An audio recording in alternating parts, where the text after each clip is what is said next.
questions on this. Go ahead.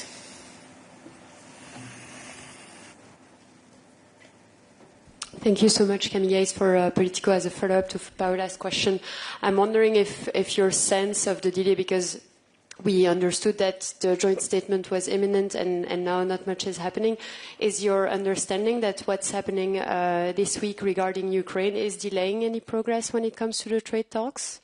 Thank you. I think this is two completely unrelated matters that have no impact in terms of timing, one respect to the other. We have an agreement with the US.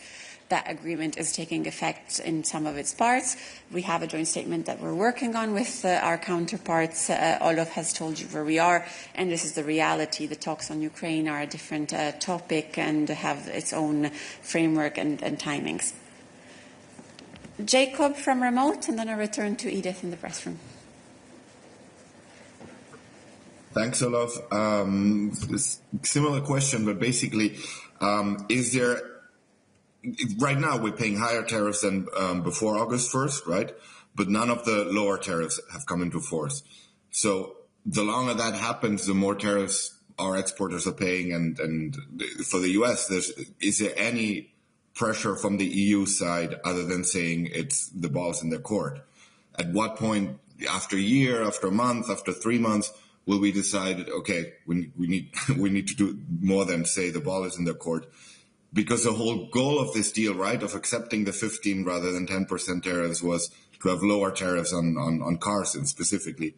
So I'm just wondering, or is there anything that the US is asking for? Is there commitments from the car industry for investments that they're waiting for? Last week we were told the reason for the delay is that the Americans are busy with other things. But then they did pass an executive order for Japan lowering their car tariffs. So they could very easily have included the EU in that, right? It would have been 2 letters probably. Jacob, we don't do the work of scheduling for the US. I'm not entirely sure why you refer to a 10%. Let me remind you that we have a 15% omni-comprehensive tariff, including MFN, which, as Olof has said time and time again, is on average 4.8. This for the EU is not added. And also you say higher tariffs. Compared to what? I also recall some announcements from the US side in April on which the tariffs that they were referring to were much higher. So the higher or lower, it depends at what point in time or to which announcements you are specifically relating to. We have a reality, which is an agreement with the US that has a 15% across-the-board tariff, MFN included, also for a number of industries, including cars, and then 0 to 0 tariffs in a number of other industries. It is an agreement that we believe is strong and is the best we could have under the current circumstances and the ambitions of the US administration.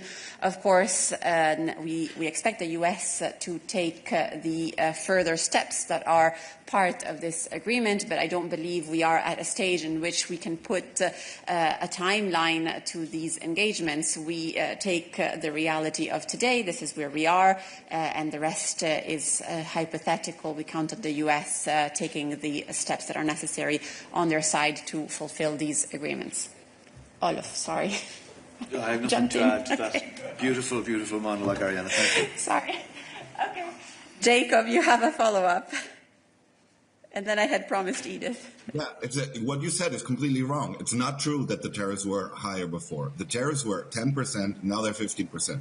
You say the reality of the deal is that cars included. The reality is that right now they're not included. Cars right now are not included.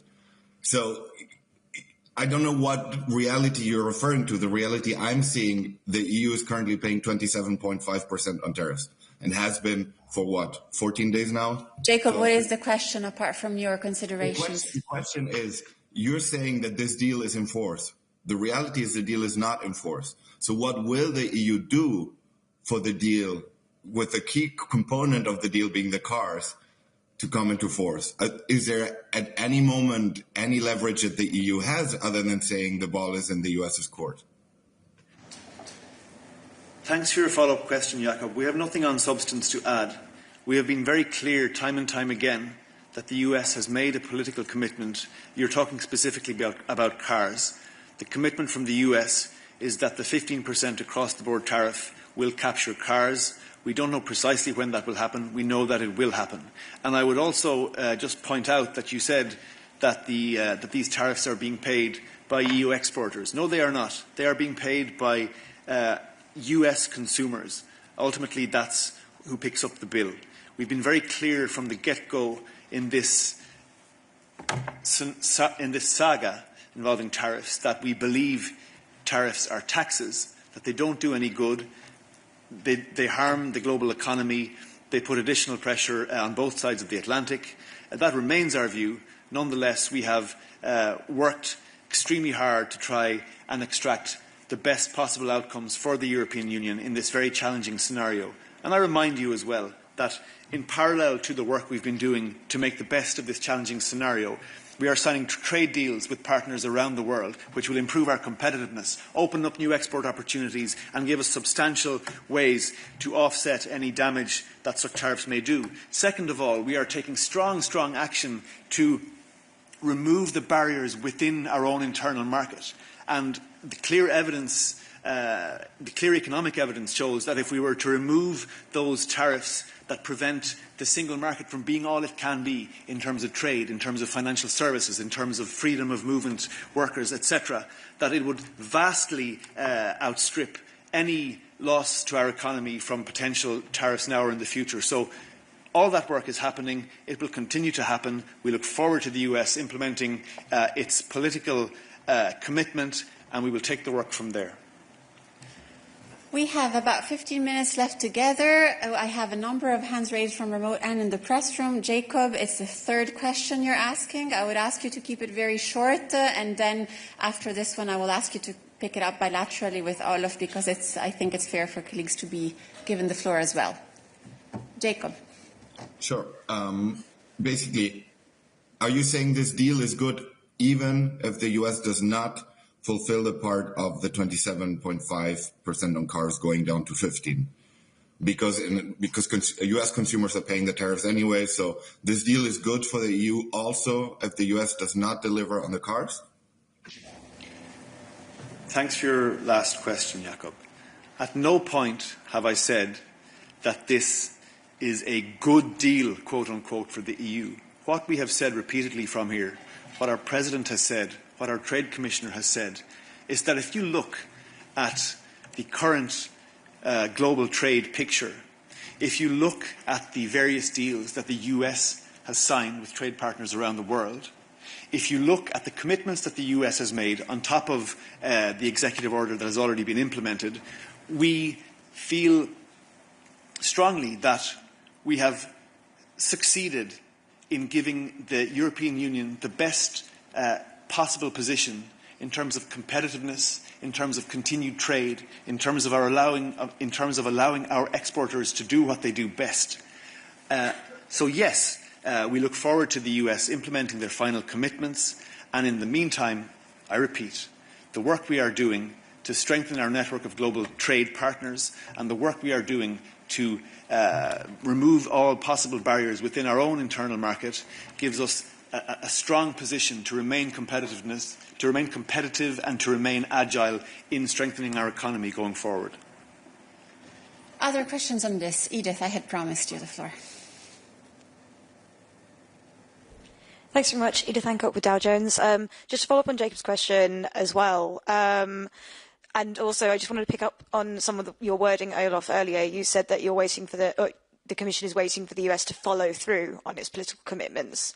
So is there actually a growing concern within the Commission that that follow-through isn't going to happen, that they won't follow through? And then with that in mind, what would the US have to not follow through on, be it cars, be it exemptions that they may, that you guys might be pushing for, in order for the Commission to feel that it's necessary to put retaliatory tariffs back on the table?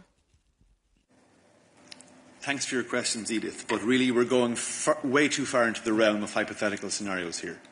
We have a clear commitment from the US on all the areas I have mentioned. We look forward to them implementing those commitments as soon as possible. We are not going to go into any further hypothetical scenarios from this podium today. I'm happy to repeat what I've said before, which is that our countermeasures, which are now suspended, can at any moment be unsuspended. And we have discussed with our member states in detail potential future countermeasures that could be used should they ever be necessary. But that's not where we're at right now. Right now, we're waiting for the US to implement its commitments.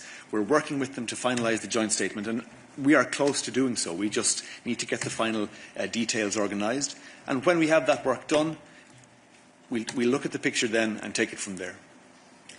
Other questions on this? Yes, go ahead. So we can also take it up bilaterally if this is not the right time, but tensions between the US and India have surfaced. Does that encourage the EU to push forward with its own agreement with India? And if you have sort of any updates on that agreement going forward?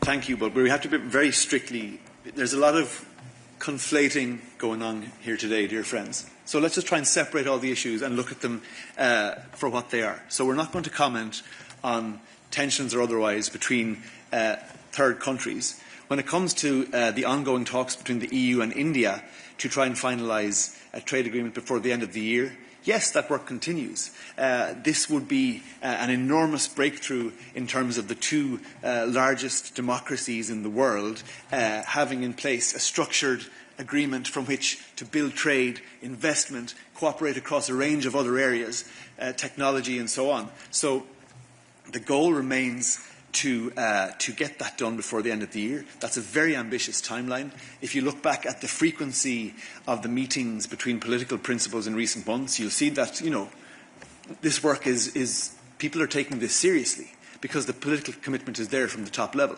And so, we're in August now. Things are a little quieter.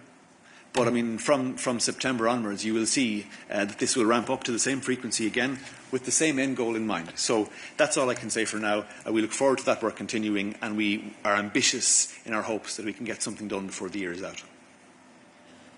I see two hands raised from remote. Carl, and then Lisa. Yes. Question about diversification, since it is seen as a priority in the new trade context. Can Olaf update us on the Mercosur agreement? We were expecting a formal proposal from the Commission in late June already. So do you have a new timeline?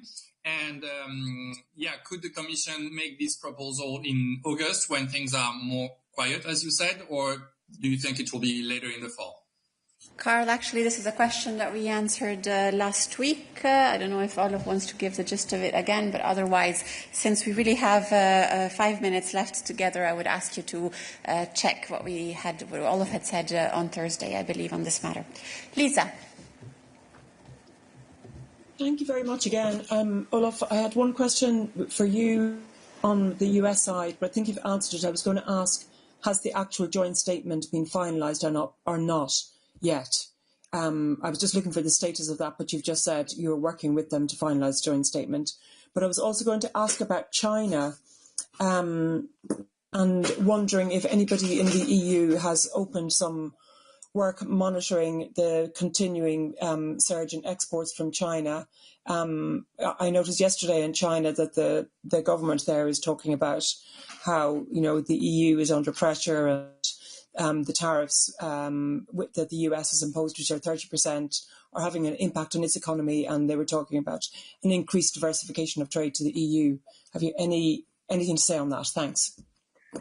Thanks for your question, Lisa. I remind you that we have set up a new body to look at potential impacts of the current trade configuration in order to anticipate at the earliest stage any possible changes in trade patterns, any possible harmful increase in imports into the EU from China or elsewhere. To date, as far as I'm aware, I'll double check that for you, but to date I don't think any evidence has indicated any such harmful surge. But we set up this new body precisely that we would have in the most structured way possible the information at the earliest date to be able to analyse it in detail, so that if we need to take any further action, we can do so fully armed with the best equipment and at the earliest possible stage. So we are keeping a close eye on global trade flows, how they may be impacted by the changing picture, and we do so, as always, in the interests of protecting our single market and making sure our exporters are not adversely impacted. Thanks, Olaf. Other questions for Olaf? Not the case. Other question? David, is it for Olaf? No. Okay. Other questions for us today? Go ahead. Mondine S. from Euronews. Yeah, it was working. I have a question on the Stop Destroying Video Games Citizen Initiative. So if I'm not mistaken, the verification process was scheduled yesterday. So did it take place? What was decided? And maybe it's too early, but is the Commission planning to pass legislation to prohibit video games maker to kill the games, basically? Thank you. Looking at colleagues, I'm not sure if it's you. Yeah, I actually have responsibility for Citizens Initiative as well, believe it or not. I'm not familiar with the precise details of this, so I'll have to check and come back to you in the afternoon if that's okay. Okay, unless Leah has anything to add from her side, I'm looking at her. Oh, perhaps why not, Leah, if you want? Thank you. It's a joint effort. Let's see if we don't provide you with all the details now. Olaf and Leah will coordinate in the afternoon. Yes. So yes, indeed, I think I'm not aware if any decision has been taken yet, but just maybe to recall the process on how those who launch the initiative can receive an answer. So within 1 month, there is a meeting organized with Commission representatives, so that those who put forward the initiative can explain a little bit better what it is about. And then within 3 months, there is actually also an opportunity to present the initiative at a public hearing at the European Parliament. And then I think the last step is then within 6 months that the Commission will say which action, if any, it proposes in response to the initiative. And as you mentioned, a response could be putting forward a legislative proposal. But I think, you know, we are still quite far from that. Thanks. Is it a question on this? No, but is a question for Leah? Okay, let's go ahead then. Thanks. Kuamaya for Euractiv. Just a quick question on foreign subsidies regulation. Given that you're launching the review, how many total probes have been conducted in the EU, and how many of those did the Commission launch on its own initiative? And of that share, which share was targeted at Chinese firms? I'm not a super statistics person. I mean, you need to.